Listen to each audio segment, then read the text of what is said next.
कृष्ण हरी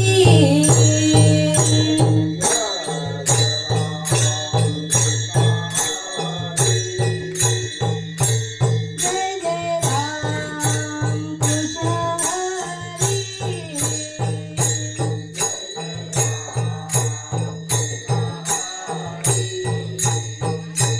जय जय राम कृष्ण हरी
गोपाल कुमारी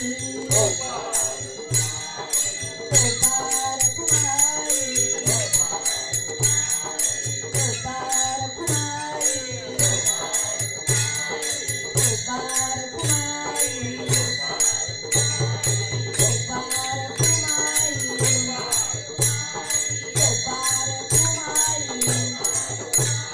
गोपाल कुमारी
पीठे तटे भीमरथ्यां वरं पुण्डरीकाय दातुं मुनीन्द्रैः समागत्य तिष्ठन्तमानन्दकन्दं परब्रह्मलिङ्गं भजे पाण्डुरङ्गम् पांडुरंगा करू प्रतामना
पांडुरंगा करू प्रतामना त्यांच्या कृपादाने कथेचा विस्तारू बाबाजी सद्गुरु दास तुका मस्तक माझा पायावरी या वारकरी संतांच्या संत श्रेष्ठ जगद्गुरु संत तुकाराम महाराज काय बरं सांगतात या अभंगामध्ये. साधावया भक्ती काज नाही लाज धरीत ऐसी यासी शरण जावे शक्ती जीवे नवंची भीष्मपण केला खरा धनुर्धरा रक्षिले ऐसी यासी शरण जावे शक्ती जीवे नवंची. तुका म्हणे साक्ष हाती तो म्या चित्ती धरियेला ऐसियासी शरण जावे शक्ती जीवे नवंची विठ्ठल.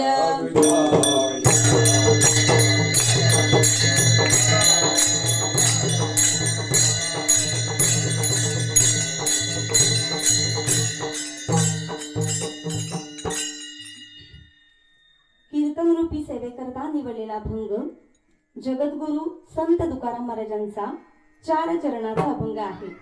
या अभंगामधून संतांसाठी भक्तासाठी देव कुठल्याच प्रकारची लाज बाळगत नाही.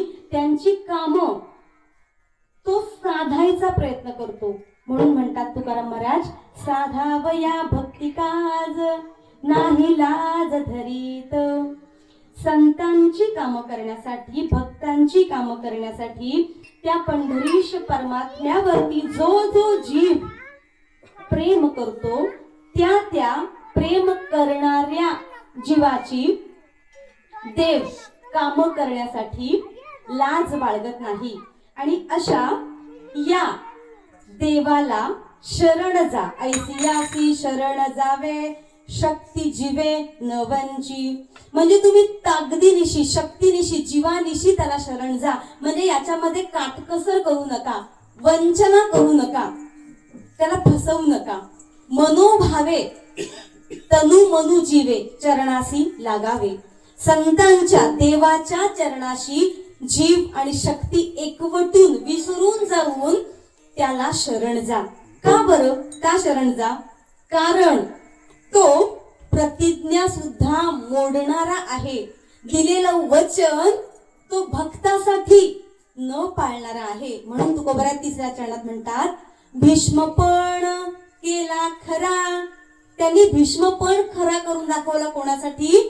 धनुर्धरासाठी, पार्थासाठी, अर्जुनासाठी, त्या कौंतेयासाठी, पांडवांसाठी, नवे नवे अर्जुनासाठी धनुर्धरा रक्षिले. त्यासाठी काय केलं? भीष्मांनी जो पण केला तो सुद्धा खरा करून दाखवला. आणि शेवटच्या चरणात म्हणतात, तुका म्हणे साक्ष हाती तो म्या चित्ती धरिला. म्हणजे मी साक्षी आहे. संत तुकाराम महाराजांनी सुद्धा त्याच्या प्रेमाचा त्याच्या भक्तीचा अनुभव घेतलेला आहे. तुका म्हणे चाखून सांगे मज अनुभव आहे अंगे. अनुभव घेऊन साक्ष घेऊन तुकोबराय सांगतात, असा हा सर्व भक्तांची कामं करणारा सर्व संतांची कामं करणारा परमात्मा ईश्वर ब्रह्मांड नायक मी माझ्या चित्तीत धरलेला आहे. असा या अभंगाचा थोडक्यात गोड भावार्थ. विठ्ठल विठ्ठल.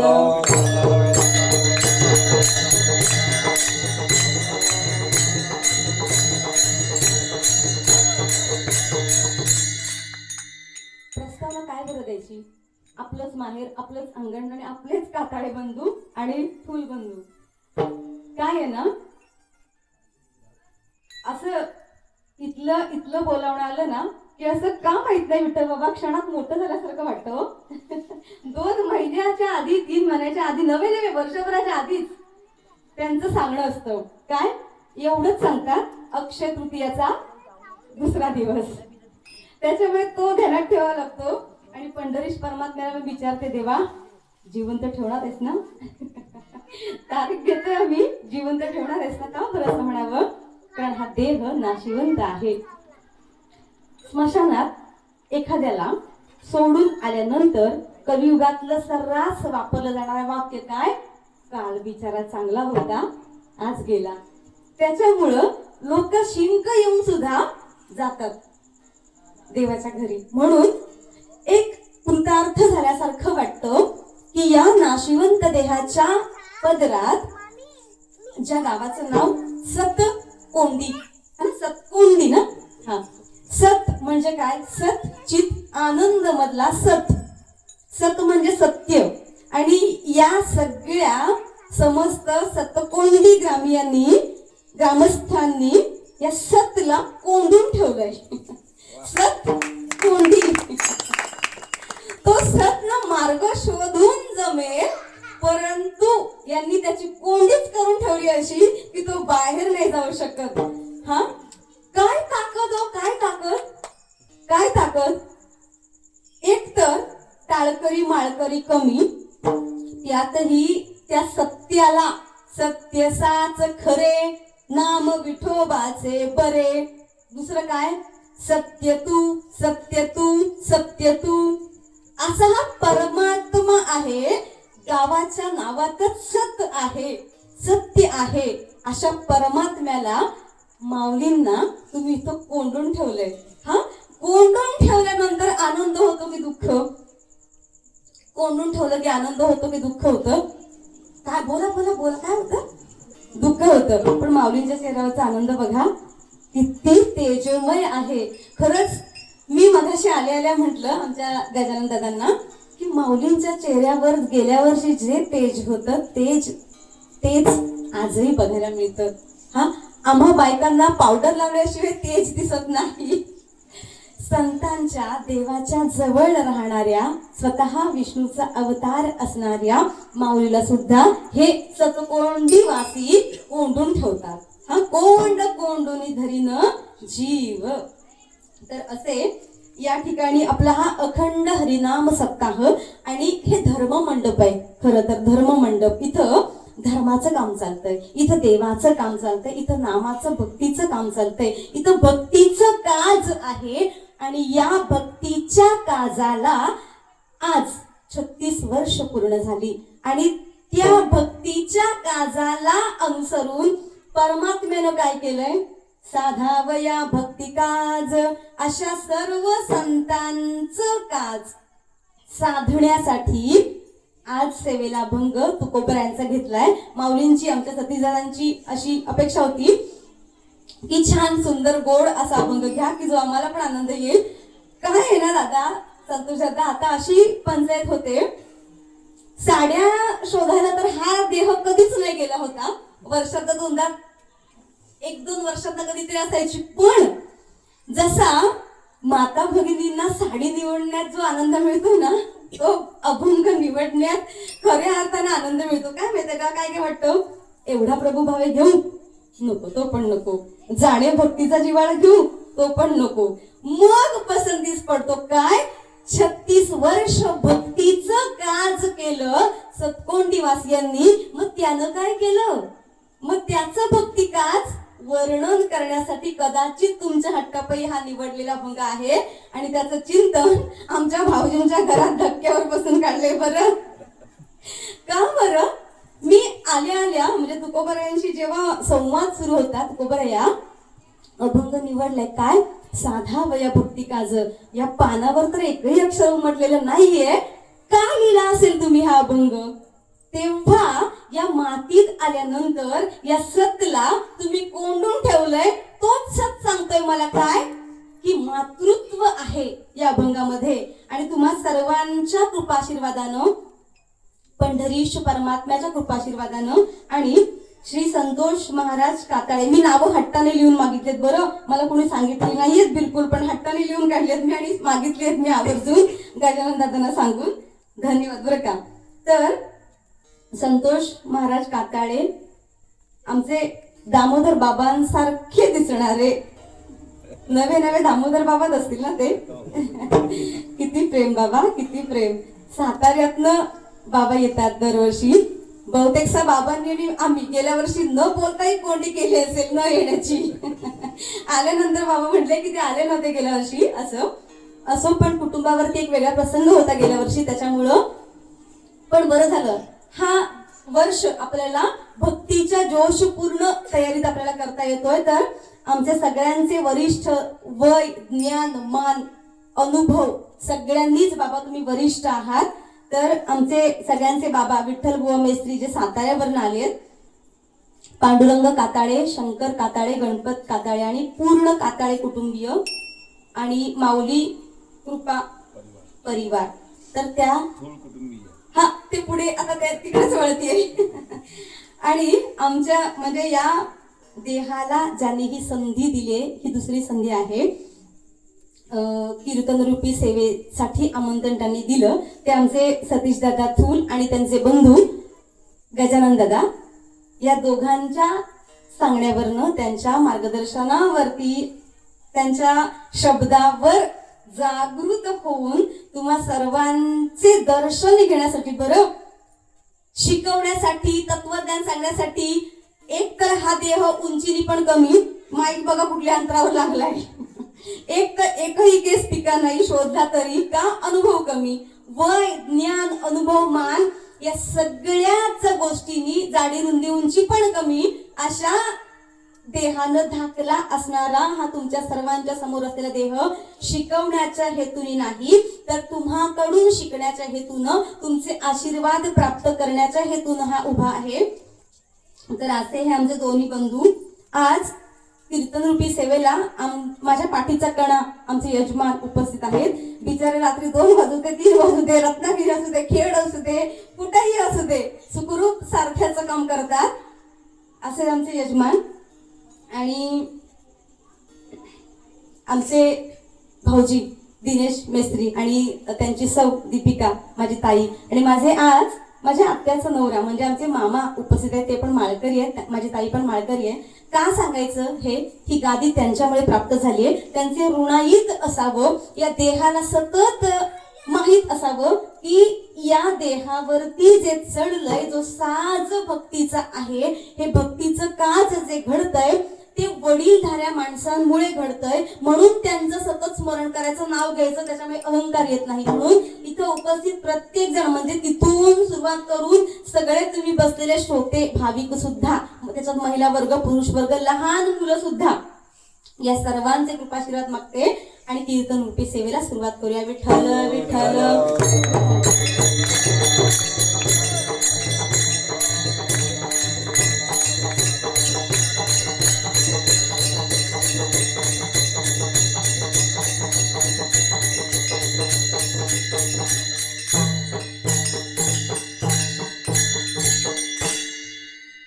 नये जरी तुझं मधुर उत्तर, दिधला सुस्वर नाही देवे, नाही तया वेळ भुकेला विठ्ठल येईल, कैसा बोल रामकृष्ण. काय आहे ना, जेव्हा तुकोबारायांनी भक्तीच्या प्रसाराला सुरुवात केली तेव्हा तेही म्हणतात, गायली ऐकिले, हा, जे मी गायलं, जे कोणाकडनं तरी ऐकलं, ध्रुवपद पाठ केली, त्यानंतर भक्ती पसरवली. म्हणजे काय हो, आल्या आल्या जन्माला कोणी शिकत नाही, अनुभव घेता घेता शिकतो. त्यामुळं संत आणि देव तुमच्या उत्तम सुराला, तुम्ही खूप मोठे विशारदच असलं पाहिजे आणि भक्ती केली पाहिजे असं नाहीये.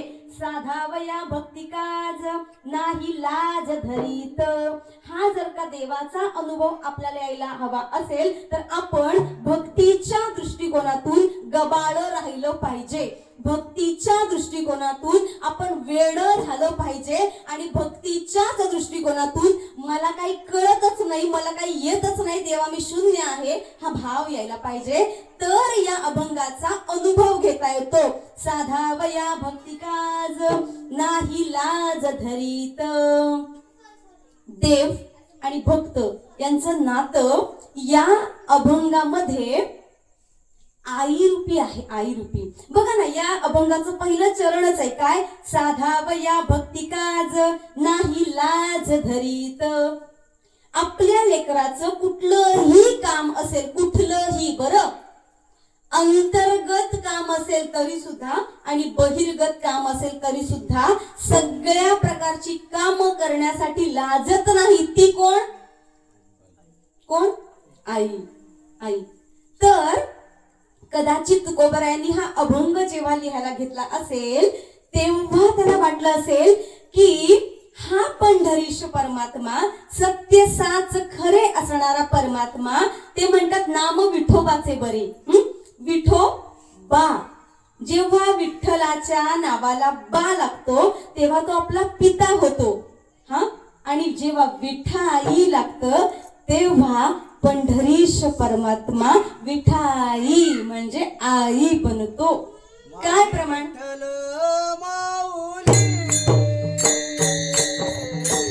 माझी विठ्ठल माऊली, माझी विठ्ठल माऊली,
तुकोबराय सांगतात की विठ्ठलाला हा अभंग लिहिताना मी आई या रूपात पाहिलं, त्याच्यात आणि माझ्यात वात्सल्य भाव पाहिला आणि देवाच्या ठिकाणी आईचा भाव ठेवून अभंग लिहिण्यासाठी प्रवृत्त झालो. 5 प्रकारचे भाव असतात: शांत भाव, दास्य भाव, सख्य भाव, वात्सल्य भाव आणि माधुर्य भाव.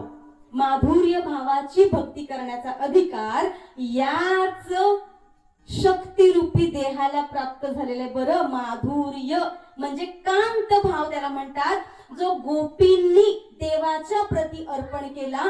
हा भाव भक्तीतला सर्वोच्च भाव आहे. बरं, सर्वोच्च भाव. या भावामध्ये स्वतःला देवाची पत्नी म्हणून घ्यायचं असतं.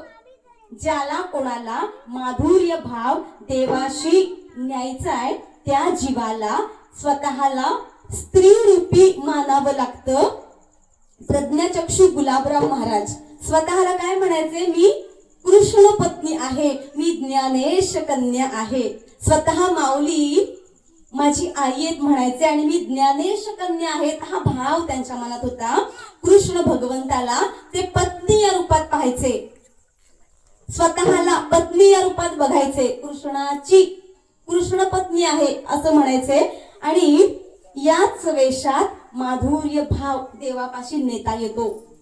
तर वात्सल्य भाव म्हणजे काय? की देव आणि माझ्यामध्ये आई लेकाचं नातं आहे. देव माझी आई आणि मी त्याचं लेकरू. हा भाव त्याने डोळ्यासमोर ठेवला. का बरं?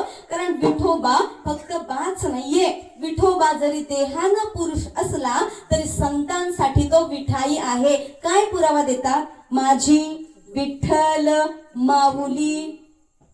किती गोड वर्णन करतात त्या पंढरीश परमात्म्याचं, किती गोड.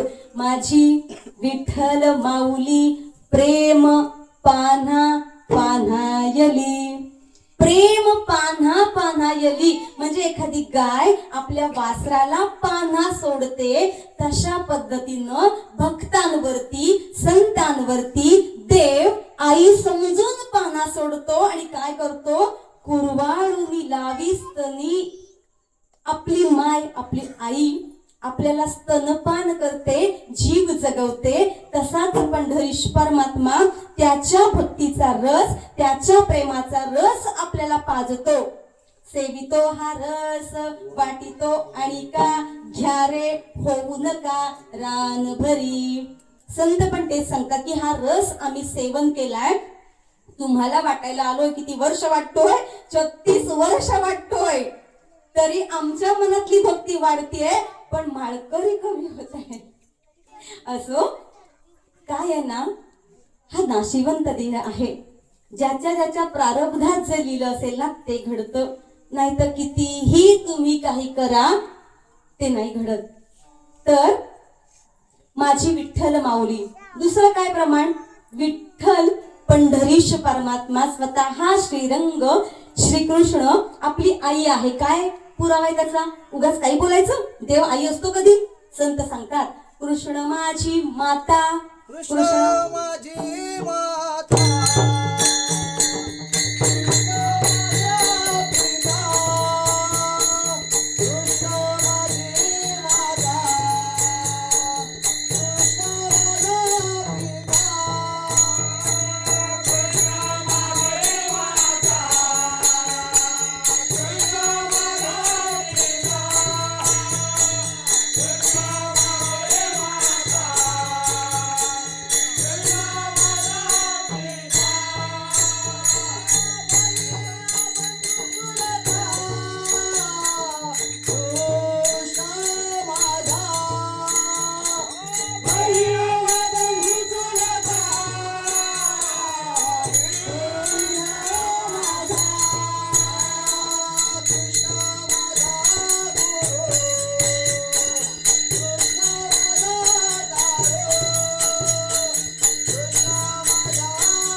माझी माता. संत आईला आधी महत्व देतात. हा, संत आईला आधी महत्व देतात. म्हणून कृष्ण माझी माता, मग कृष्ण माझा पिता, बहीण बंधू चुलता, कृष्ण माझा इतकंच नाही, कृष्ण माझा गुरु, कृष्ण माझा तारू, उतरी पहिलं तारू भवनदीचा. किती किती नाती हो त्या पंढरीश परमात्म्याशी. आणि या सगळ्या नात्यामध्ये तुकोबरायांना याच्या नात्यामध्ये जो साम्यता दिसते ती मातृत्वाची. खर तर संत आणि माता दोघे वेगळे नाहीतच. जेव्हा जेव्हा संतांचं महत्व वर्णन करण्याची वेळ तुकोबरायांवरती आली तेव्हा तुकोबराय सांगतात, मातेची या चित्ती अवघी बालकाची व्याप्ती, देह विसरे आपुला जवळी घेता क्षीण गेला. आईचीच उपमा देतात. दावी प्रेम भाते आणि अंगावरी चढते, तुका संता पुढे पायी झोंबे लाडे कोडे. तुकोबरायांना जेव्हा संतांना कोणती उपमा द्यावी हा प्रश्न पडला तेव्हा आईचीच उपमा दिली. का? लेकुराचे हित वाहे माऊलीचे चित्त. का बरं तिथं म्हटलं नाही वडिलांचं चित्त? पण दुसऱ्या बाजूने विचार केला तर मातृत्व ही अवस्था आहे. मातृत्व ही अवस्था आहे. का बरं? कारण देवकी मातेनं उदरातून खर तर अवतीर्ण झालेला प्रभू या विटाळात राहत नाही, पहिली गोष्ट. पण तरी सुद्धा आपण काय म्हणतो की देवकीनं जन्माला घातलं आणि यशोदेनं त्याचा काय केला? सांभाळ केला. विश्वाचा जनिता म्हणे यशोदेसी माता. तिने जन्म दिलेला नाही तरी सुद्धा तिला मातेचा दर्जा प्राप्त झाला. का? कारण जन्म देऊनच आई बनता येतं असं नाही. मातृत्व हा भाव आहे. मातृत्व हा भाव आहे. आई न होताही तो मातृत्वाचा भाव अनुभवू शकतो. नव्हे याच्याही पलीकडे जाऊन जो पुरुष आहे तो सुद्धा आई बनू शकतो. जो पुरुष आहे तो सुद्धा आई बनू शकतो. हा मातृत्व हा भाव आहे, ही अवस्था आहे. संत ही पदवी नाहीये. संत ही अवस्था आहे. ती प्राप्त करून घ्यावी लागते. अमुक शाळेत ऍडमिशन घे आणि तिकडं माग संत ही पदवी आणि हो संत, नाही होऊ शकत. नाही होऊ शकत. संत आणि मातृत्व, माता आई ही अवस्था आहे. का बरं? प्राणी जगतातील एक प्राणी ज्याला आपण समुद्री घोडा म्हणतो. छोट्या छोट्या मुलांना माहित असेल, सी हॉर्स. भार्गवी माहितीये ना? सी हॉर्स ताईला माहितीये. त्याला आपण समुद्री घोडा म्हणतो, जो पाण्यात राहतो आणि त्याचा चेहरा घोड्यासारखा असतो म्हणून त्याला आपण समुद्री घोडा किंवा सी हॉर्स म्हणतो. तो नर सी हॉर्स, समुद्री घोडा नर काय करतो माहितीये का? त्याच्याकडे ना पोट असतं, एक पिशवी असते विशिष्ट प्रकारची. मादा सी हॉर्स, हा आई मातृत्व जिच्याकडे आहे ती मादा सी हॉर्स अंडी घालते. कशात माहितीये? एका बाजूला तो नर सी हॉर्स असतो आणि एका बाजूला ती मादा सी हॉर्स असते, समुद्री घोडा. आणि काय करते ही आई, समुद्री घोडा रूपी आई अंडी घालते. कशात माहितीये? त्या नर सी हॉर्सच्या त्या पिशवीमध्ये अंडी घालते आणि मग ती उबवण्याचं काम, सांभाळण्याचं काम तो सी हॉर्स, नर रूपी सी हॉर्स, समुद्री घोडा करतो आणि तो पिल्लांना जन्म देतो. बरं, आणि हे विज्ञानाने प्रूव्ह केलंय. कोणाला बघायचं असेल तर जाऊन बघा. इतर ही गादी खरं बोलण्याची, बरं भाकड कथा सांगण्याची नाही. जे वारकरी संप्रदायावरती शिंतोडे उडवतात त्या बिचाऱ्यांचं म्हणजे त्यांचं प्रारब्ध चुकीचं. ती चारवाकची मंडळी, चारवाक नास्तिक होता तो. म्हणजे नास्तिकांची जात आजचीच आहे का? नाही. चारवाक नास्तिक होता. तो म्हणायचा तुम्ही इथं तर्पण केलं तर पितरांना कसं पोचतो? मग कळेल. मेल्याशिवाय स्वर्ग दिसत नाही. मरायचं असेल मरून बघणे स्वर्ग बघ. या नास्तिकांना हेच सांगायचं बाबा. कृष्ण काय म्हणतात भगवद्गीतेमध्ये? जे नास्तिक आहेत, जे मला मान्यता देत नाही, जे मला मानत नाहीत, त्यांच्याशी वाद घालायचाच नाही. त्यांच्याशी वाद घालायचाच नाही. त्यामुळं मातृत्व ही एक अवस्था आहे, ती पुरुषालाही धारण करता येते. म्हणून त्यांच्यात सुद्धा जे नातं आहे ना ते लेकरू आणि देव असं आहे. म्हणून साधावया भक्ती काज नाही, लाज धरितो कोण पंढरीश परमात्मा. श्रीकृष्ण लाज धरत नाही. आई आपल्या लेकीची प्रसूती करताना लाज बाळगते. हे विधान सत्य की असत्य? हा खोट आहे हे विधान की लेकीची प्रसूती करण्यासाठी जगातली कुठलीच आई लाज बाळगत नाही. तसाच हा पंढरीश परमात्मा, तसेच हे संत देवते संत निमित्त त्या प्रतिमा. हे संत आणि देव एकच आहेत. शरीर वेगळी असली तरी सुद्धा देवानं अवतार धारण करून संतांच्या रूपात आलेत. आणि असे देव आणि संत मातृत्व रूपी भक्तांवरती, तुम्हा आम्हा सामान्य लोकांवरती जीव लावतात, प्रेम करतात. देव काम करायला असाच येतो का हो? नाही. कोणाच्या घरचं अन्न तो समोरचा माणूस कितीही श्रीमंत असला तरी खात नाही. दुर्योधनानं आग्रह करून करून करून करून पंढरीश परमात्म्याला, श्रीकृष्ण भगवंताला बोलावलं, देवा माझ्या घरी जेवायला या. देव काय म्हणतो?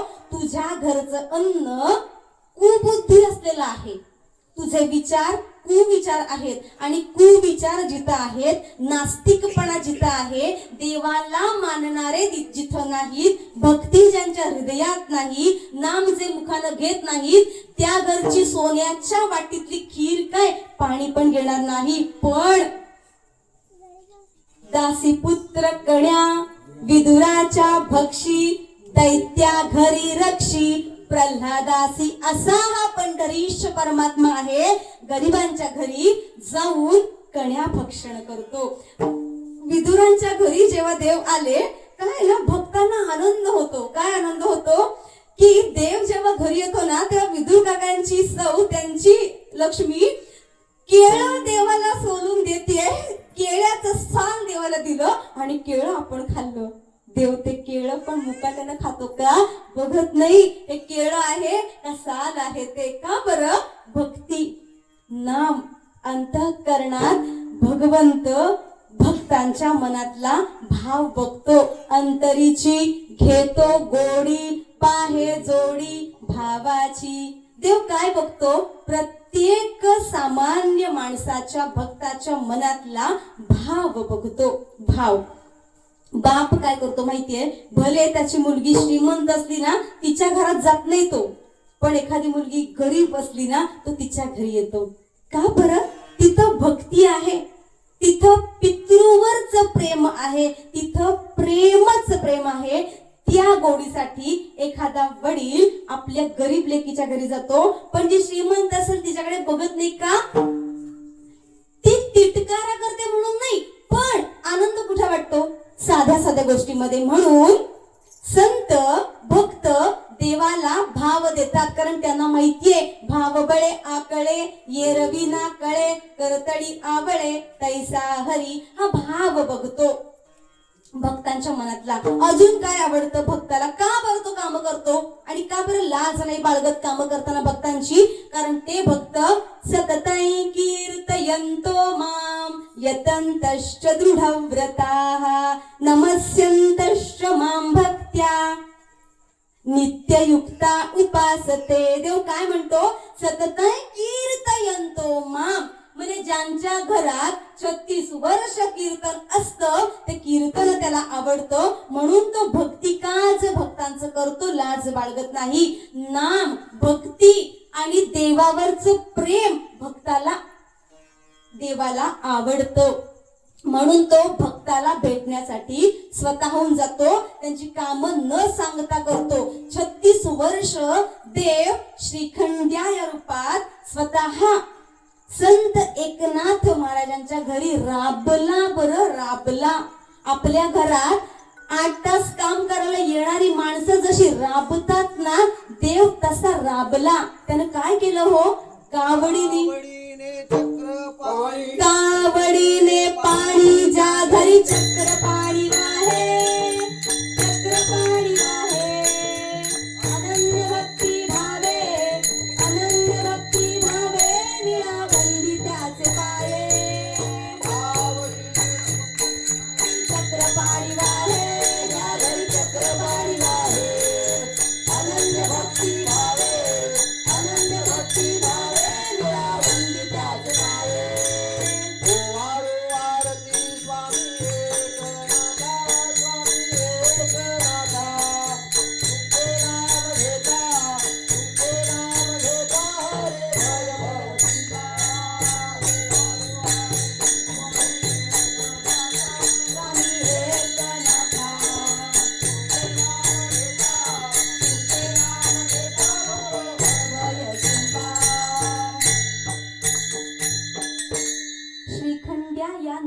नावानं या रूपानं परमेश्वर संत एकनाथ महाराजांच्या घरी राबला, त्यांच्या घरी पाणी भरायचा, स्वतःच्याच पूजेची स्वतःच तयारी करायचा. काय करायचा?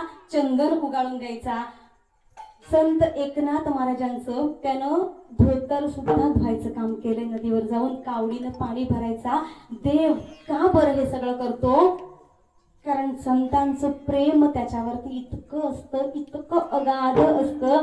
देवाला प्रश्न पडतो, जर का मी या संतांच्या भक्तीचं ऋण माझ्या डोक्यावरती तसंच चढू दिलं तर काय करू मी? देव संतांचा कर्जदार आहे, कर्जदार. इतकी भक्ती संत करतात, इतकी भक्ती संत करतात की काय माहितीये का, कर्जदाराचं कर्ज वाढलं तर ते चुकतं करावंच लागतं. तसा हा पंढरीश परमात्म्यावर कर्ज कोणाचं? ज्ञानोबा माऊलींचं, तुकोबारायांचं. देवाच्या माथ्यावरती कर्ज आहे. माग म्हटलं तरी ते मागत नाहीत. काय म्हणतात? काही मागणे आम्हा अनुचित, वडिलांची रीत जाणत असे. आणि अशा भक्तांच्या ऋणातनं मुक्त व्हायचंय. त्याला पण विचारायला ते ओझं होतं त्यांच्या भक्तीचं, नामाचं, त्यांच्या कर्जाचं. म्हणून देव त्यांच्या घरी काम करायला जातो. का? व्यवहार आहे, प्रेम देतात तर त्याच्या बदल्यात त्यांना काहीतरी दिलं पाहिजे. भक्त असे असतात ते काही मागत नाहीत. मग देवाला खोटं नाटं रूप घेऊन ते पूर्ण करायला यावं लागतं. देवावरती विश्वास कसा पाहिजे हो?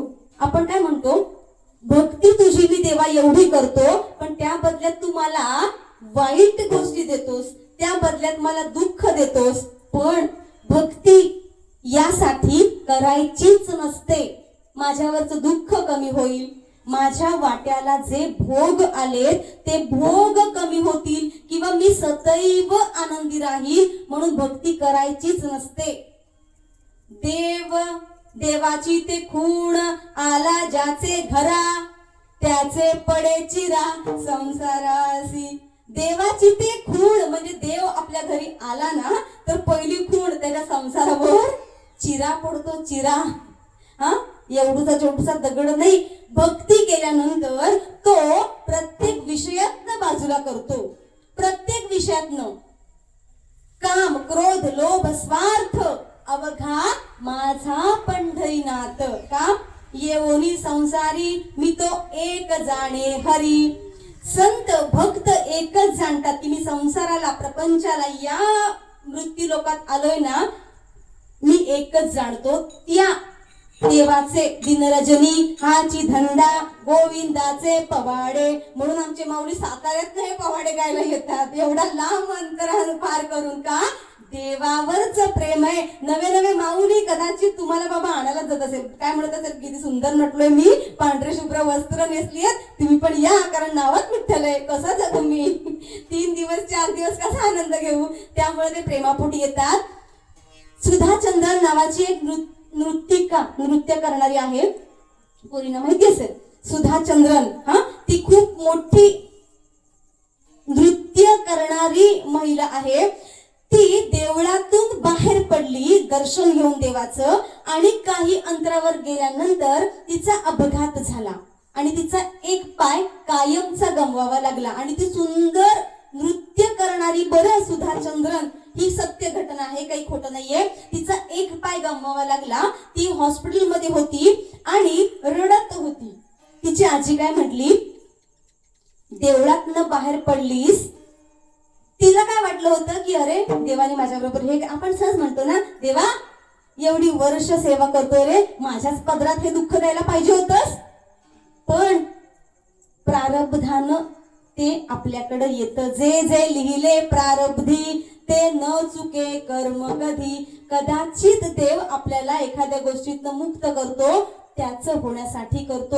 रुष्ट व्हायचं नाही, रागवायचं नाही. का? भक्ती केलीत ना तर पहिली गोष्ट तुमच्याकडे दुःख येणार, आणि दुःख नाही आलं तर देवाची आठवण होत नाही. सुखात असताना देवाची अजिबात आठवण होत नाही, पण दुःख आलं तर देवाला शिव्या घालण्याच्या उद्देशाने का होईना देव आठवतो. म्हणून त्याची आजी काय म्हटली सुधाचंद्रनची, की तू देवळातनं दर्शन घेऊन बाहेर पडलीस, तुझ्या प्राणावर बेतलं असतं तर नशीब समज एक पायच गेलाय. आणि आज ती नावाजलेली नर्तिका, नृत्य करणारी महिला म्हणून सुधा चंद्रांचं आदरानं नाव घेतलं जातं. का हो? दोष देत नाही बसल्या, भक्ती केली, देवाला आपली माय समजलं. आपली आई आपल्यासोबत जे करते ते कधीच वाईट करत नाही. आपले वडील जे आपल्यासोबत करतात ते कधीच वाईट करत नाहीत. म्हणून संत सुद्धा सांगतात की तो परमपिता, पिताहमस्य जगतो माता धाता पितामहः वेद्यं पवित्रमोंकार रुक्साम यजुरेवच. हा पितामह आहे. नुसताच माता, नुसताच पिता, नुसताच धाता म्हणजे धारण करणारा, रक्षण करणारा, संरक्षण करणारा नाही. तो पितामह आहे म्हणजे आजोबा आहे. असा हा पंढरीश परमात्मा जर का हृदयात कोणून ठेवायचा असेल, आपल्या घरी पण तो काम करायला यायचा हवा असेल तर काय करायला पाहिजे? साधावया भक्ती गाजा, साधावया भक्ती गाजा, साधावया भक्ती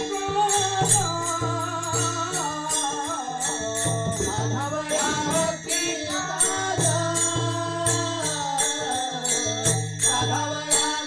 साधावया भक्ती गाजा, साधावया भक्ती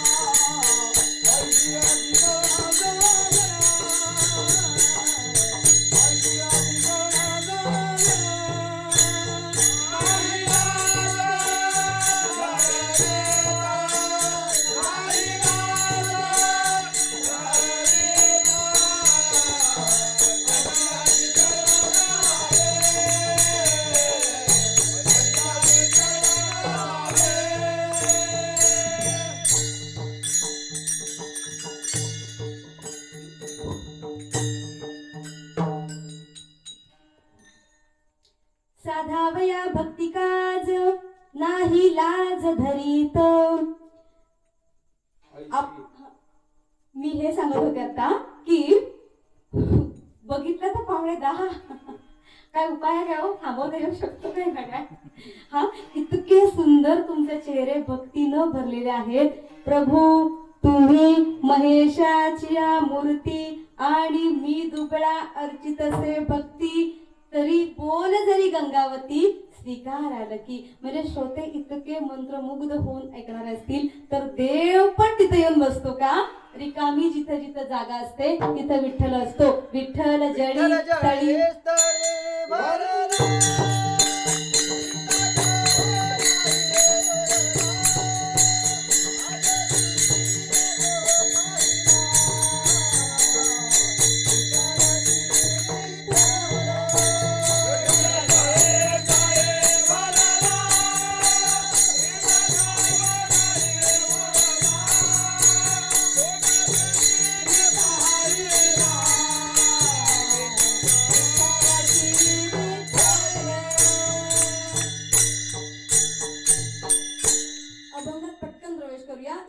अजिबात बोलू नको. साधावया भक्ती काज नाही लाज धरीत. किती स्पष्ट, किती साधं बोलतात ना तुकोबराया. हा पंढरीश परमात्मा, त्याची ताकद काय आहे? हा काही सामान्य नाहीये. हा षडगुण ऐश्वर्य संपन्न परमात्मा आहे. किती षडगुण ऐश्वर्य संपन्न आहे? स्वतः माऊली त्या पंढरीश परमात्म्याचं, त्या कृष्ण भगवंताचं वर्णन करतात. ऐका यश श्री औदार्य ज्ञान वैराग्य ऐश्वर्य हे साही गुणवर्य बसती जेथ. किती मोठा आहे हा परमात्मा.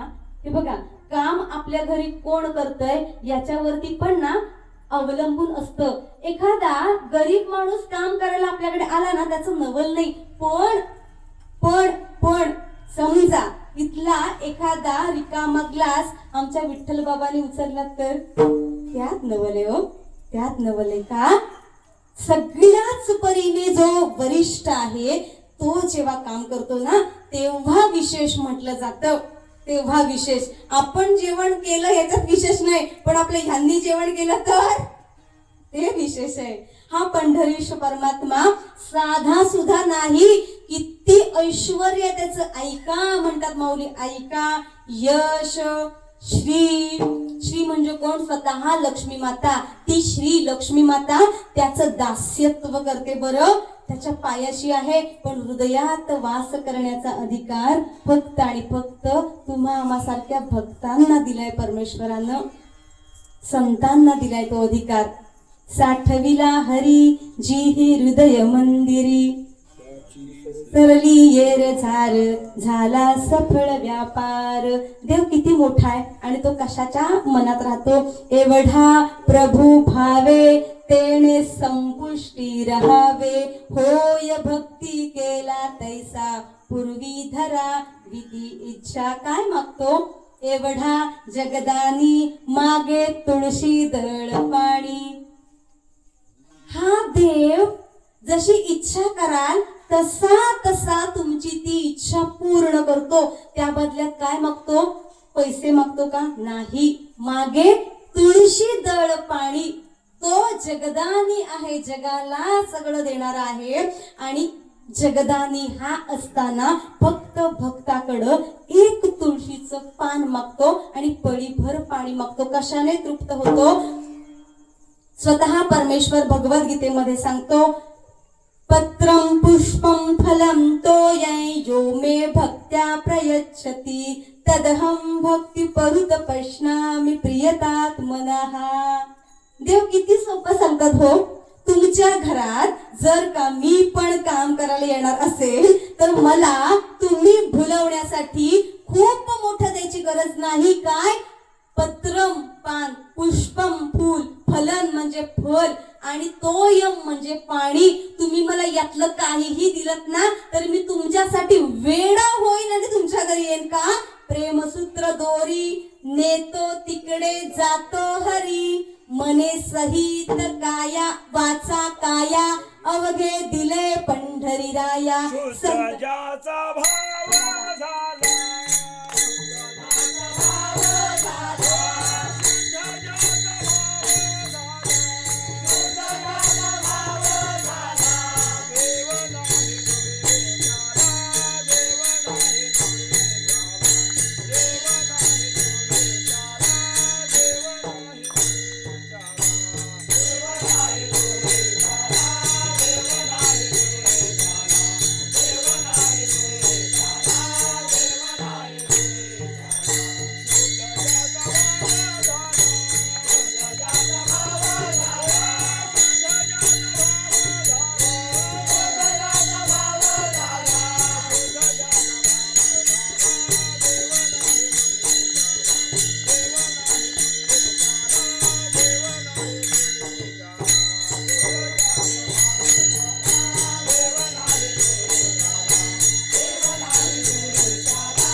संत चोकोबारायांची सौ त्यांची अर्धांगिनी संत सोयराबाई.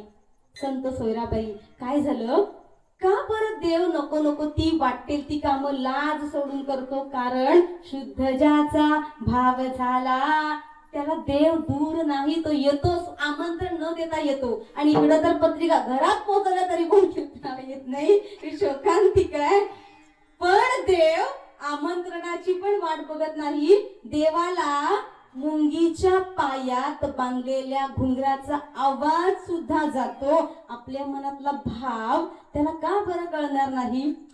तर हाच शुद्ध भाव संत सोयराबाईंचा. जेव्हा संत सोयराबाई गरोदर होत्या, गरोदर, तेव्हा संत चोखोबारांना त्यांनी काय सांगितलं? आता माझी प्रसूती वेळ जवळ आली आहे, तुम्ही काय करा, नणंदबाईंना बोलवा. तेव्हाच्या युगात नणंदबाईंवरती अधिकार गाजवता येत होता. आजही काही काही घरात गाजवता येतो, हसायचं काही कारण नाही.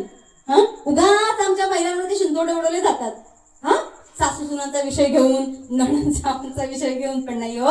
आजही ज्या ज्या घरात हे नातं दिसतं तिथं भक्ती असते, तिथं सत्य असतात, त्या कीर्तनात जातात म्हणून ते घडतं. असंच संत सोयराबाईंनी चोखोबरायांना सांगितलं की तुम्ही काय करा, निर्मला ताईंना, वंसंना, माझ्या नणंदबाईंना घेऊन या आणि मग तुम्ही कुशाल जा वारीला. पण देव जर का काम करायला आपल्या घरी यायचा असेल, यायला हवा असेल, तर त्याच्यासाठी आपण वेड व्हावं लागतं, तर आणि तरच होतं. जसं बेशुद्ध कातडी केल्याशिवाय एखादं ऑपरेशन करता येत नाही, तसं मनाला बेशुद्ध करावं लागतं, विसरून जावं लागतं, देहाचं भान राहायला नको, ही अवस्था यायला हवी असते. तर आणि तर देव भेटतो. भक्त कसे असतात? भक्त ऐसे जाणा जे देवी उदास, गेले आशापाश निवारून, विषय तो त्यांचा झाला नारायण, नावडे जन धन माता पिता.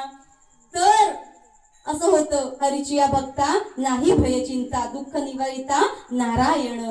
त्याला काय लागतं? काहीच लागत नाही, उद्रेक ठेवायचंच नाही मनात. कधी? जेव्हा तुम्ही देहावर उदास असाल तेव्हा. आणि स्वतःचं देहभान विसरले संत चोखोबराया बाहेर पडले. कशासाठी? निर्मला त्यांची बहीण, तिला आणण्यासाठी, बोलवण्यासाठी गेले. आणि समोरून अशी आमच्या सतकोंडीतनं दिंडी चालली होती, पायवारी चालली होती. आमच्या बहिणाबहिणी, आमच्या भाऊजींनी केली यावर्षी पायवारी. काय आनंद असतो ना भाऊजी. काय पायवारीत सुख असतं हो, पायवारीत काय सुख असतं? नाचायचं सुख असतं. चला आपण नाचूया हा.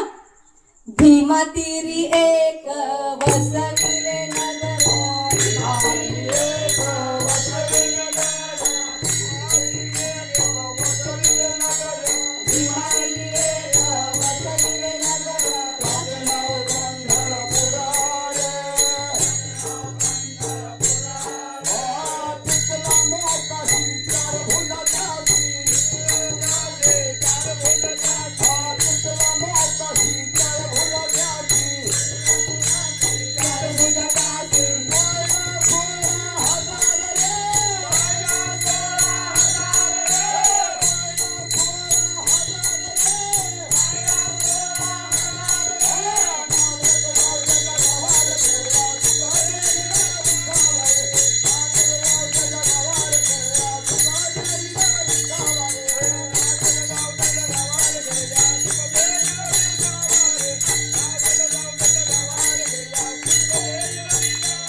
डीजेवर नाचून फक्त अख्खी हळद अंगभर पसरते.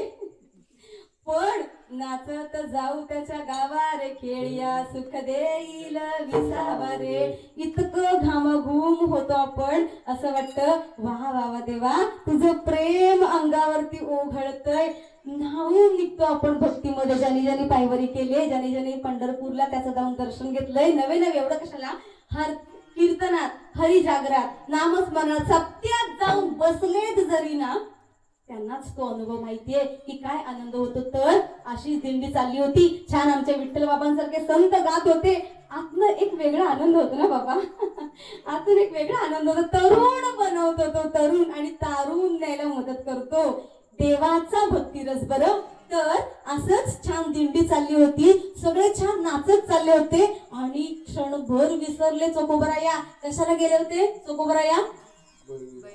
बहिणीला आणायला गेले होते, विसरले आणि गेले दिंडीत. गेले तिकडे, आणि परमेश्वराने तिकडनं हात मारला. रे माझ्या कर्मा, चोखोबराया चाललात किंवा तुम्ही? काम तुम्हाला दिलेलं केलंच नाही. आता मी पंढरी सांभाळू, वारी सांभाळू, कोणाला लागलंय, काटा टोचलंय, कोणाला पाणी होय ते बघू, त्यांचे पाय दाबू, का तुमचं काम करू? देवाला प्रश्न पडला, देवाला. आणि देवाने काय केलं? हे तर माझं लेकरू येणं झालं म्हणे माझ्यासाठी, आणि वारीला आलं. आता तिथं तिची प्रसूती कोण करणार? तेव्हा साधावया भक्ती काज नाही लाज धरीत. देवाला जर का आपण सर्वस्व दिलं ना, सर्व नाही, स्वतःला अर्पण केलं ना, तर आणि तरच भक्ताची कामं करायला देव येतो. चोखोबाची बहीण झाला शारंगधर, वहिली उघडादार हाका मारी. नामदेवराया गोड वर्णन करतात या प्रसंगाचं. चोखोबाची बहीण झाला कोण? शारंगधर. आणि येऊन दाराला नॉक करतोय, टकटक. काय म्हणतोय? बहिणी उघडा दार. हाका मारी. देव काय करतो? त्याला सांगायची पण गरज लागत नाही. एखादं लेकरू आईकडं न मागता आई त्याला देते, तसंच देव आपली माता आहे, त्याला सगळं कळतं. आणि स्वतः छान नऊवारी लुगडं नेसून निर्मलेचं रूप घेऊन हा स्वतः शारंगधर पंढरीश परमात्मा श्रीकृष्ण स्वतः दारात आला. आणि संत सोयराबाईंना सुंदर लेकरू झालं. त्यांचं नाव संत कर्ममेळा. काय त्या कर्ममेळ्याचं भाग्य हो! स्वतः पंढरीश परमात्म्यानं त्याला नाव माकू घालावं. स्वतः पंढरीश परमात्म्यानं आपलीच त्याला नजर लागू नये म्हणून टीप लावावी, त्याला लंगोट घालावं, त्याला जोजारावं, त्याचं रूप बघावं. इतकं भाग्य कर्ममेळ्याचं. का बरं? ही पूर्व पुण्याई आपल्याही पदरात आहे ना, म्हणून आज हे श्रवण. कारण कलियुगात कितीतरी अशी नतद्रष्ट कार्टी आहेत, ही या नेटवर्कच्या बाहेर आहेत, नॉट रिचेबल आहेत, येतच नाहीत, आउट ऑफ कव्हरेज एरिया. पण आपलं भाग्य का हो, आपल्या वाडवडिलांनी आपल्याला हा मार्ग दाखवून दिलाय. ज्यांचे आपण प्रतिमा पूजन करतो त्यांनी हा मार्ग आपल्याला दाखवून दिलाय. त्यांनी सांगितलं देव असा असतो, देव किती गोड आहे, किती गोड आहे. त्या वेळेला क्षणभर कळलंच नाही हो, संत सोयराबाईंना कळलंच नाही की ही समोर आहे ती कोण आहे. आणि तिचं काम झालं. बरेच दिवस सेवा केली आणि निर्मला निघून गेली. आणि त्यानंतर वारी घरी आली. त्यानंतर आम्हा प्रत्येक वारकऱ्याला प्रश्न पडतो, अरे मी गावी आलो, पाऊस तर पडलाच नाही. पण त्याच्या जीवावर सोडून आपण जात असतो. मागे कुठलीच चिंता नसते. का? दुःख निवारिता नारायण. न म्हणजे उद्वेग व्हायचाच नसतो. हरिचिया भक्ता नाही भय चिंता, दुःख निवारिता नारायण. न लगे वाहणे संसार उद्वेग, जडोने दीपांग देवराव. त्याच्यावर सोडायचं. तसंच संत चोखोबा घरात आले, बघतात तर लेकरू. आणि त्यांना प्रश्न पडला, अरे देवा, मी प्रसूती करायला निर्मलेला बोलवायला म्हणून गेलो आणि इकडे बाळ आहे माझं. आणि त्यांना क्षणभर राहावे ना आणि म्हटले, माफ कर, तू माझी पत्नी आहेस, मी तुझं काम नाही केलं. अशा अवघडलेल्या क्षणी काय होतं हे प्रत्येक पुरुषाला माहितीये. जर त्यांची अर्धांगिनीच्या बाबतीत असा प्रसंग घडला असेल तर प्रत्येक पुरुषाला माहितीये की काय असतं त्यावेळेला ते. आणि ते म्हटले, मला क्षमा कर, मी निर्मलेला बोलवायला गेलो ग, पण तिला मी बोलवायला न जाता मी वारीत गेलो, माझं चुकलंच जर. असं नाही, तिला कळलंच नाही क्षणभर. काय असं बोलतात वेड्यासारखं? हा, अहो म्हणे वंश तर आल्या होत्या, नणंदबाई तर आल्या होत्या, कुणी बोलावलं म्हणे तिला? अहो तुम्हीच तर बोलावलं, तुमच्या बोलवण्यामुळेच तर त्या आल्या. निर्मला इथं आली होती तर म्हणे हो. सोयराबाई म्हणतात हो आल्या होत्या. अगो मी तर म्हणे तिला बोलवायलाच गेलो नाही, तर ती येईल कशी? आणि नंतर संत चोखोबरायांच्या डोक्यात प्रकाश पडला, मी बोलवलं नाही निर्मलेला, मी स्वतःहून जाऊन आमंत्रण दिलं नाही, पण माझा पंढरीश परमात्मा स्वतः निर्मलेच्या रूपात आला. का? कारण मनात देवाविषयी अपार भक्ती, अपार प्रेम. स्वतःला विसरून जो संत, जो भक्त देवाला भजतो त्याचीच काम करायला परमेश्वर येतो. घळा घळा चोखोबरांच्या डोळ्यातून पाणी आलं. आणि संत सोयराबाईंना कळलं की अरे महार जातीची मी, महार जातीची. ऊच नीच काही नेणे भगवंत, तिष्ठे भाव भक्त देखून या. तो फक्त आणि फक्त संतांच्या मनातला भाव बघतो, संतांच्या मनातला भाव.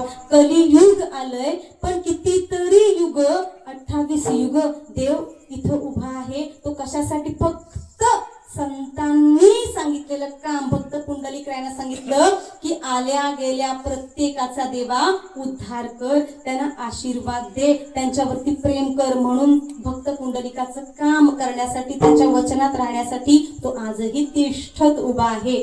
आषाढी वार कार्तिकी विसरू नका मज, सांगतसे गुज पांडुरंग. आषाढी कार्तिकीला विसरू नका म्हणतो का? कारण तोही तितकीच वाट बघत असतो. असा एकमेव देव आहे.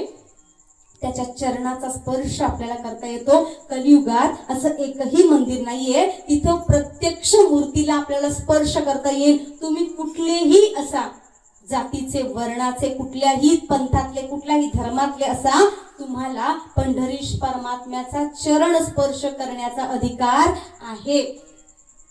आहे का? त्याचे पाय इतके सालस, निरागस, सुकुमार, कोमल आहेत की त्याच्या पायाला एका मुक्तकेशी दासीनं हात लावला.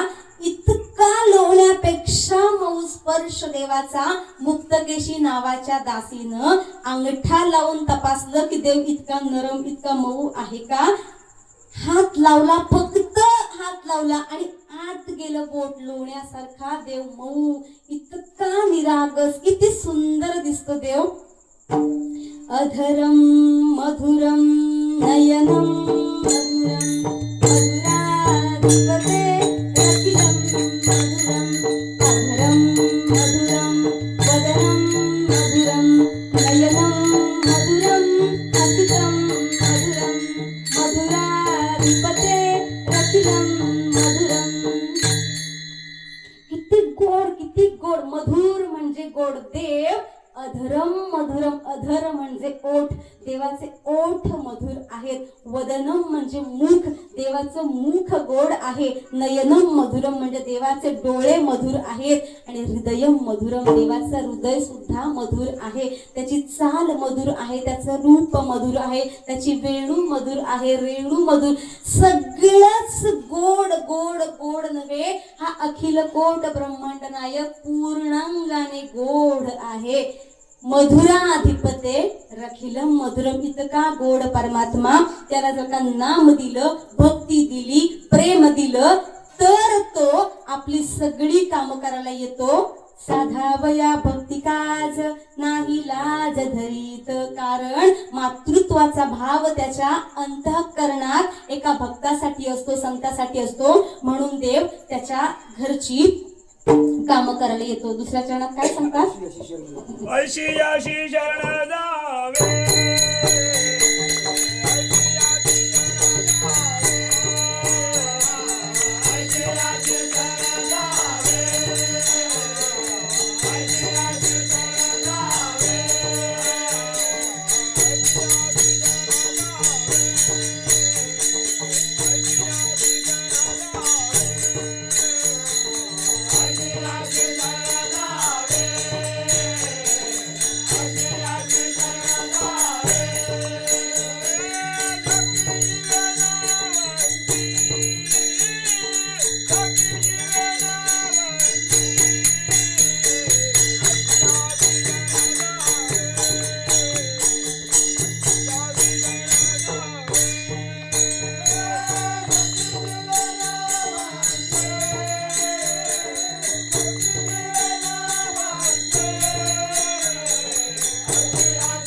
जगद्गुरु संत तुकोबराय सांगतात की ऐसियासी शरण जावे, शक्ती जीवे न वंची.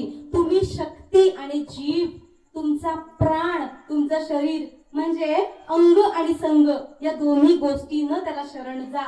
शरण गेलेल्याला तो कधीच मरण देत नाही. नव्हे नव्हे ज्या कुठल्या असुरांनी त्याला शरणागती मागितली, त्याला शरण गेले, त्याला देवानं सायुज्यता मुक्ती दिली. पुतना मावशी आपण नेहमी काल्याच्या कीर्तनामध्ये ऐकतो, पुतना मावशीला सुद्धा त्यानं मुक्ती दिली. मुक्ती काय आहे ना, जेव्हा वामन अवतार घेऊन परमेश्वर जेव्हा बलिराजाच्या दारात आले आणि त्यांनी फक्त जेव्हा आले वामन अवतार घेऊन बलीच्या दारामध्ये, तेव्हा बलीची मुलगी समोर तिथे उभी होती. तिच्या मनात तो प्रश्न निर्माण झाला की इतकं सुंदर गोड लेकरू आहे वामन अवतार, खरंच सुंदर दिसणार आहे, खरंच सुंदर. ती मस्तपैकी शिखा, हातामध्ये छत्री आणि कमंडलू आणि धोतर नेसलेलं, जानवं गळ्यात पांघरलेलं, तो एक सुंदर सालस निरागस बालक जेव्हा चालत आला, तेव्हा बलिराजाची मुलगी, तिला वाटलं की अशा गोड निरागस लेकराला जर का दुग्धपान करता आलं तर किती छान होईल. देवानं तीही इच्छा पूर्ण केली. देवानं तीही इच्छा पूर्ण केली. पुढं जाऊन ऐकूया. नंतर जेव्हा 3 पावलं जमीन मागितली तेव्हा पहिलं पाऊल टाकलं पृथ्वी काबीज केली, दुसरं पाऊल टाकलं स्वर्ग काबीज केला आणि बली तिसरं पाऊल मी कुठं ठेवू. तेव्हा बलीने सांगितलं देवा जागा शिल्लक नाही, सगळा सातबारा तुझ्या नावावर करून टाकलाय, आता जागा शिल्लक नाही, कुठं देशील पाय. माझ्या डोक्यावर ठेव म्हटले देवा. डोक्यावर ठेव आणि तिसरं पाऊल बलिराजाच्या मस्तकावर ठेवला आणि त्यांना पाताळात गाडलं. आणि हे कृत्य त्या वामन अवतारातल्या देवाचं पाहिलं त्यांच्या मुलीनं आणि वाटलं असं कार्ट जर का मला मिळालं ना तर त्याला मी विष घालून मारून टाकन. देवानं तीही इच्छा पूर्ण केली. पहिली इच्छा काय होती, दुग्धपान करायला मिळालं तर कसं होतं. तेव्हा भगवंताला विष स्तनात भरून आलेली जी कोण होती, पुतना होती, पुतण्या नव्हे, पुतना होती, तिची पहिली इच्छा पूर्ण केली की दूध प्राशन केलं आणि अशा मुलाला मी ठार मारू टाकीन असा जेव्हा प्रश्न आला तिच्या मनात भावना आली. देवानं तीही भावना मुक्त त्याची पूर्ण केली आणि तिला मुक्ती दिली. का? कारण ती देवाच्या सान्निध्यात आली. एक निमिषभर जरी संतांची संगत घडली तरीही जीवनाचं सोनं होतं आणि संतांनी जीवनाचं सोनं केलं. ऐसियासी शरण जावे शक्ती जीवे नवंची. त्यांनी जीव शक्ती सर्वपणानं एकत्र देवाला समर्पित केली नामाच्या गजरात. कुठलं नाव? रकुमाई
धरीत. ऐसियासी शरण जावे शक्ती जीवे नवंची. देव भक्तानं केलेला पण पूर्ण करण्याचा प्रयत्न करतो. तिसरं चरण काय आहे? भीष्म पण केला खरा धनुर्धरा रक्षिले. भीष्म पण केला खरा. जरासं विषयांतर करते 2 मिनिटं. तिकडून येताना ना दादा सगळी चाफ्याची फुलं दिसत होती बरं. आणि मी यांना एक चाफ्याचं झाड दाखवलं. तिथं ना या रंगाचा चाफा होता. हा त्या रंगाचा चाफा होता. मी यजमानांना म्हटलं तो चाफा किती सुंदर फुललाय ना. परमेश्वर म्हणतो ये सत्कोंडी फक्त एवढंच त्या चाफ्याला फुललेल्या चाफ्याकडे बघून मन फक्त एवढंच म्हटलं, बरं वा काय सुंदर चाफा फुललाय ना. इतकं लालच होता बरं तो. मला लाल चाफा आणि पांढरा चाफा अतिशय आवडतो. आणि त्या चाफ्याकडे बघून ना खरंच असं रस्त्यावर गाडी जात होती आणि चाफा असा दूर चालला होता. फक्त एवढंच म्हणत होता विषय की चाफा किती सुंदर फुललाय ना, किती सुंदर फुल आहेत. हे म्हणतात होय बघितला का नाही देवचाने. पण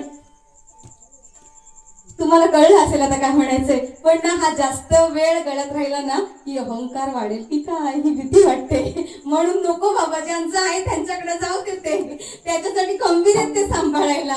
म्हणून कितीही मोह झाला ना तरी नको वाटतं. माझे वडील कधी कधी म्हणतात, काय ग दोन तीन हार कधी कधी चढले तर लगेच कशाला काढून टाकते. पण नको, अहंकार झाला तर साफ करणार काय का तुम्ही.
लागतात.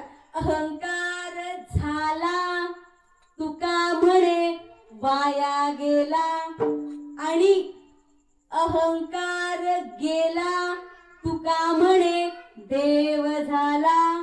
गंमत काय आहे, काय गेला आणि काय आला, आणि काय आला आणि काय गेला. त्याच्यामुळे भानगड गळ्यात अडकवूनच घ्यायची नाही.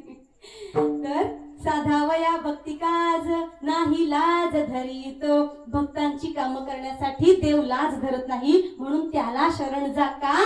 भीष्म पण केला खरा धनुर्धरा रक्षिले. जेव्हा कुरुक्षेत्रावरती युद्ध चालू होतं तेव्हा दुर्योधनाला प्रश्न पडला की तुम्ही पितामह भीष्म तुम्ही काय करताय.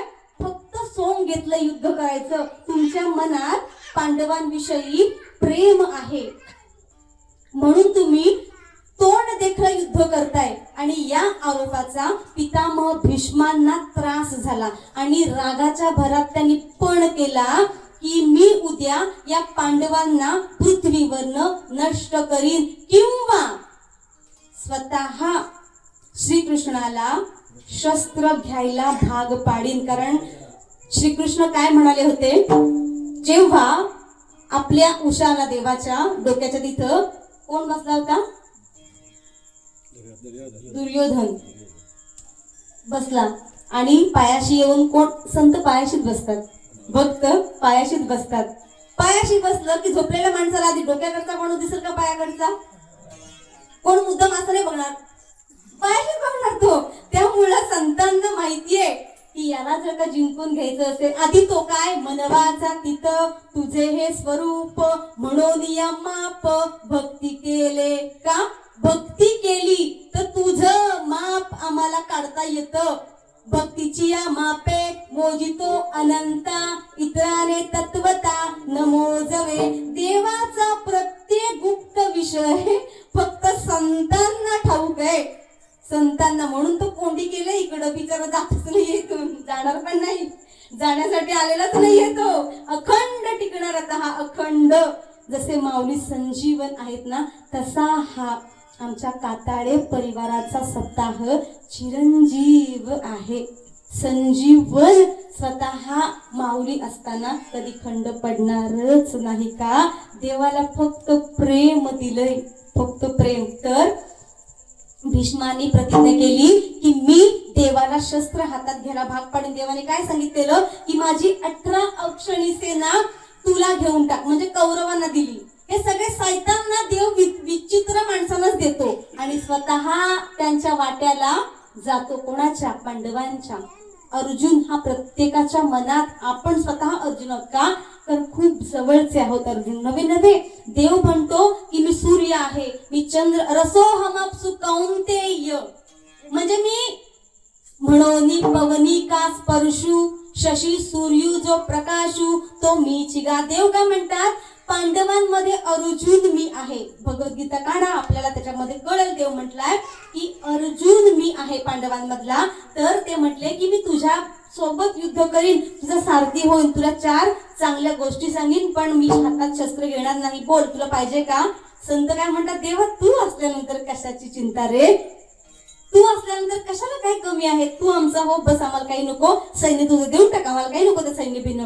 वाटलं आणि देवाने काय ठरवलेलं? मी हातात शस्त्र धारण करणार नाही. पण पितामह भीष्म हे स्वतः कृष्ण भक्त होते, असीम प्रेम कृष्णावरती होतं, पण संगत वाईट आली, विचार जर का भक्तीला सोडून वागायला लागले, ते प्रत्येक कौरवाच्या गटात जातात आणि निर्मळ निष्काम निश्चळी विठ्ठली विश्वास ज्याच्या हृदयात असतो, पाहुणे वास आणि कंचा, त्याच्या हृदय निष्ठावंत भाव, भक्ताचा स्वधर्म, हा वर्म चुको नये. शॉर्टकट मारते बाबा फक्त.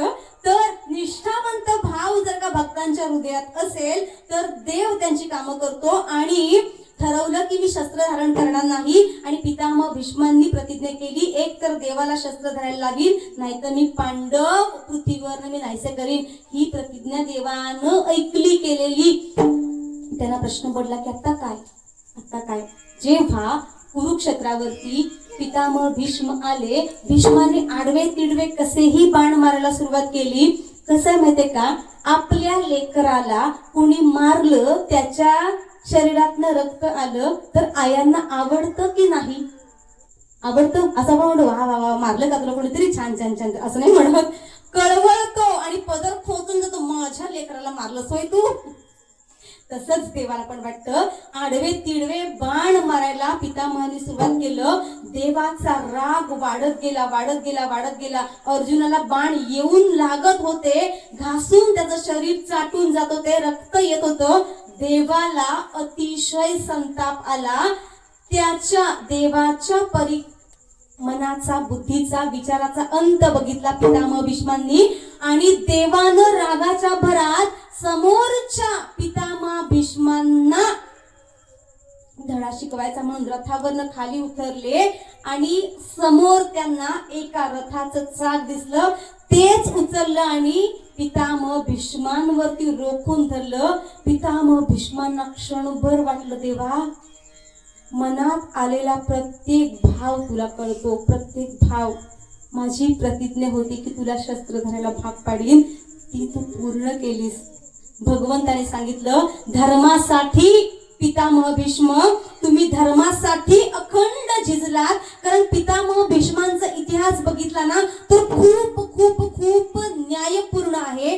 धर्मानं त्यांनी आचरण केलेलं आहे. त्यांचे वडील शंतनू स्वतःचं तारुण्य दिलं, स्वतःचं तारुण्य वडिलांसाठी. का? दुसरं मित्र लग्न करायचं होतं एका कन्येशी, म्हणून मत्स्यगंधा त्या कन्येशी लग्न करायचं होतं, म्हणून तारुण्य दिलं. म्हणून पितामह भीष्मांना आपण पांढरे केसामध्ये बघतो, म्हणून त्यांना आपण पितामह म्हणतो. भीषण प्रतिज्ञा करून पूर्ण करणारे ते भीष्म, म्हणून आपण म्हणतो भीष्म प्रतिज्ञा. हा, भीष्मपण केला आपण, म्हणजे कठीणातला कठीणपण करणं म्हणजे भीष्मपण. आणि कृष्णाने त्यांना, कृष्ण भगवंतांनी पितामह भीष्मांना सांगितलं की तुम्ही म्हणताय की तुम्ही धर्माने वागलात, पण जेव्हा कौरवांच्या पक्षात लढायची वेळ आली तेव्हा तुमचा धर्म काय करत होता? अधर्म म्हणजे काय? देवाच्या बाजूनं, समाजाच्या बाजूनं सगळ्यांचा सारासार विचार सोडता विचार ज्याच्या मनात आहे तो अधर्म. आणि सगळ्यांना सामावून घेणारा जो विचार आहे तो म्हणजे धर्म.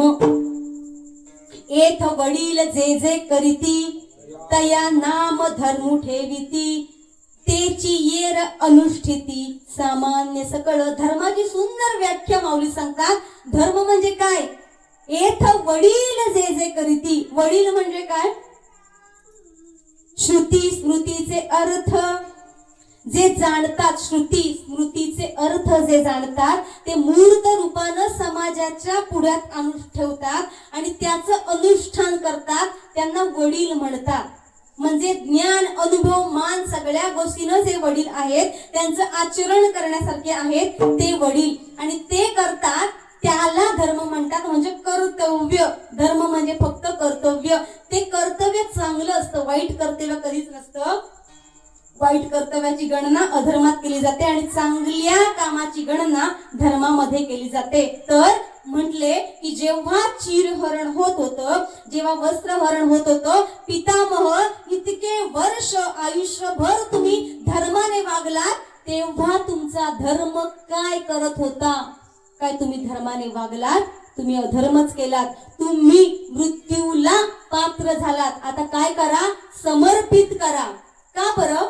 देव म्हणतो की या दुनियेतला अधर्म संपवण्यासाठी माझा जन्म आहे आणि या अधर्मामध्ये तुम्ही सुद्धा सहभागी आहात. तुम्हाला वाटत होतं धर्म जगायला पाहिजे, टिकवायला पाहिजे, त्याचं रक्षण करायला पाहिजे, तर जायचं होतं पांडवांच्या बरोबर. का गेलात कौरवांच्या बरोबर? तुम्ही अधर्माने वागलात म्हणून तुम्ही मृत्यूस पात्र आहात. का? यदा यदा हि धर्मस्य ग्लानिर्भवति भारत अभ्युत्थानम धर्मस्य तदात्मानं सृजाम्यहम परित्राणाय साधूनां विनाशाय च दुष्कृताम. देव सांगतात की जेव्हा जेव्हा धर्माला ग्लानी येईल, परित्राणाय साधूनां, साधूंवरती, संतांवरती, माझ्या भक्तांवरती जेव्हा जेव्हा अन्याय होईल तेव्हा तेव्हा मी अधर्म करीन. कुठला धर्म? तुम्हाला वाटतंय की मी शस्त्र धरणार नव्हतो, पण मी शस्त्र धारण केलं. मी धर्मासाठी माझं वचन पण तोडायला तयार आहे. का? कारण धर्म जागण्याचं काम करतो.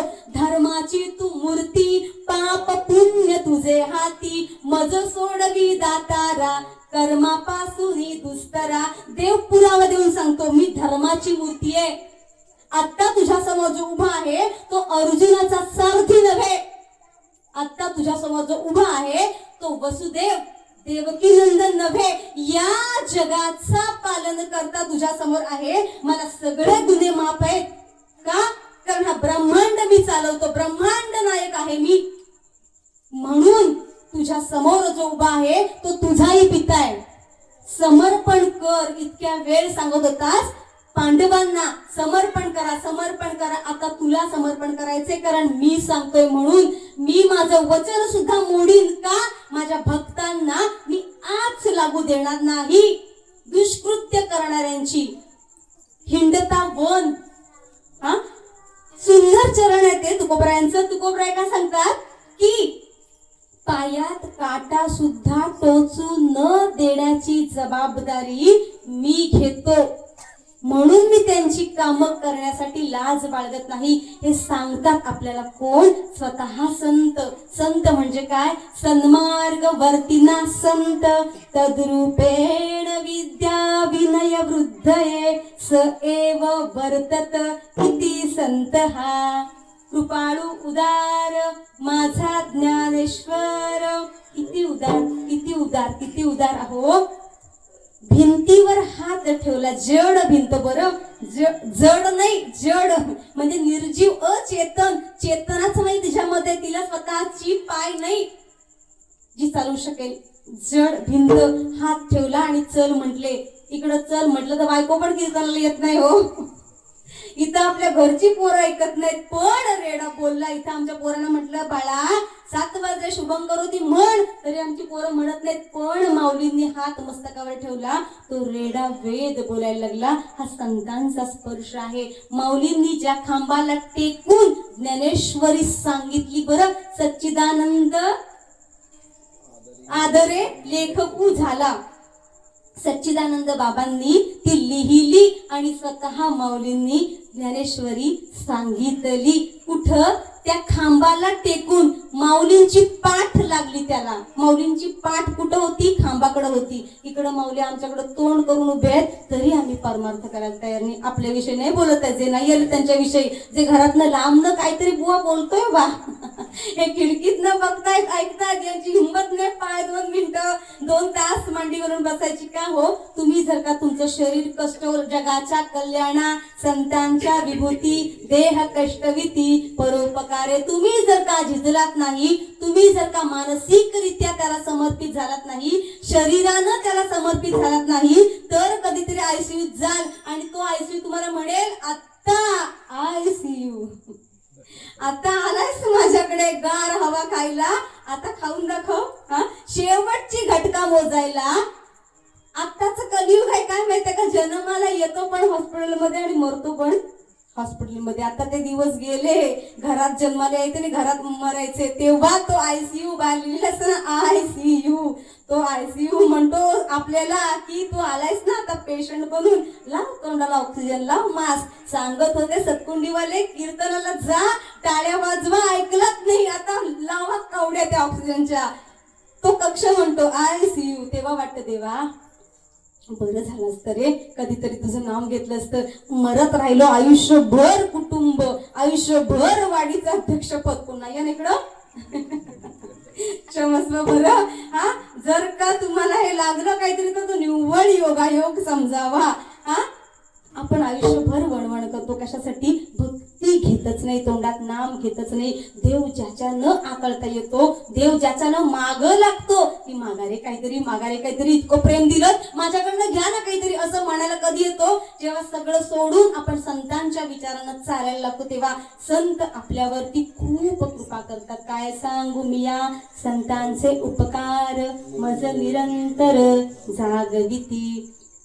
किती संतांचे उपकार आहेत, किती. या संतांच्या उपकारात आपण ऋणाईत राहूया. जो मिळालेला जन्म आहे, मी नेहमी एक वाक्य बोलते की या देहाचं प्रथम पुण्यस्मरण कधी येईल नाही हो सांगता येत, नाही सांगता येत. मी तर कधी कधी ना 3-4 दिवसांनी कोणी फोन केला की तुम्ही येणार ना कीर्तनाला, तुमच्याकडे तुमची तारीख आहे बरं, तेव्हा मी देवाला म्हणते देवा जिवंत ठेवणारच ना रे, 2-3 दिवसांनी जायचं आपल्याला कीर्तनाला. का बरं? काही काही बुवा असेही आहेत की कीर्तनाच्या तारखा देऊन मोकळे झाले, प्रवचनाच्या तारखा देऊन मोकळे झालेत, पण त्यांना हा इहलोक इथंच सोडावा लागला. त्यांची आठवण मला होते आमच्या गावाकडचे मोहन काका संसारे, त्यांचं पत्रिकेत नाव चाललं होतं प्रवचनकार म्हणून, पण काही कारणात, कारण हा देह आहे, व्याधी असणारच आहे, जायचं तर प्रत्येकालाच आहे.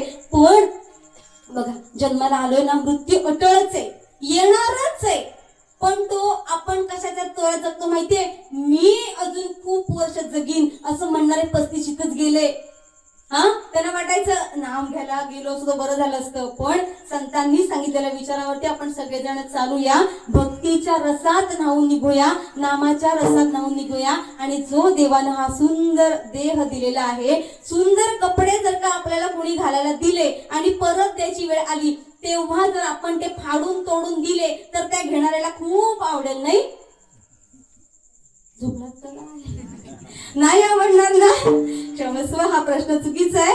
इतके सुंदर तुमचे चेहरे आहेत की असं वाटतं बोलत राहावं आणि या घड्याला दाबून ठेवावं की तू जाऊच नकोस पुढे. तर एखाद्याने जर का आपल्याला कपडे दिले तर त्याला परत देण्याची जेव्हा वेळ येते तेव्हा एक ठिणगी एवढा पण त्याला भोग चालत नाही, भोग होल चालत नाही. तर देवानं हा इतका सुंदर शरीर दिलाय, आपण नाचवलाच नाही, घाम गाळलाच नाही आणि सगळी साखर भरून जर का देवाला हे पोत दिलं तर देव काय म्हणेल, अरे रे रे रे रे, देताना लई चांगला दिला होता गड्या तुला आणि हा असा मला परत दिलास. देवाला आवडणार नाही. म्हणून जसे आहोत ना तसं छान सुंदर जगूया आणि संतांचं नामस्मरण करूया. ज्ञानेश्वर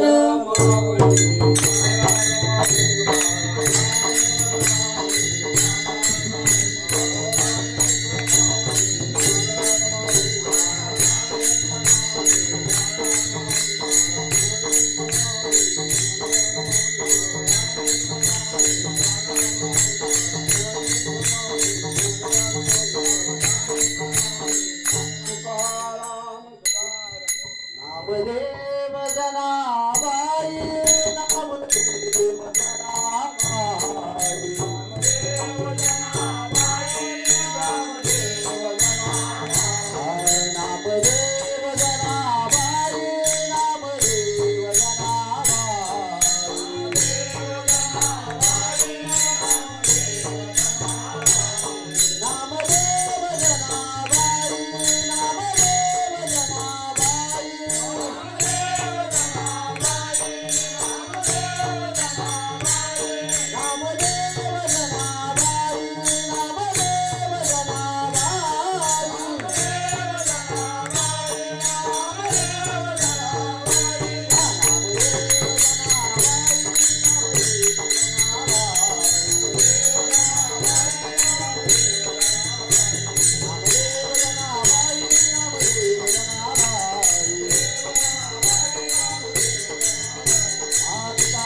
गे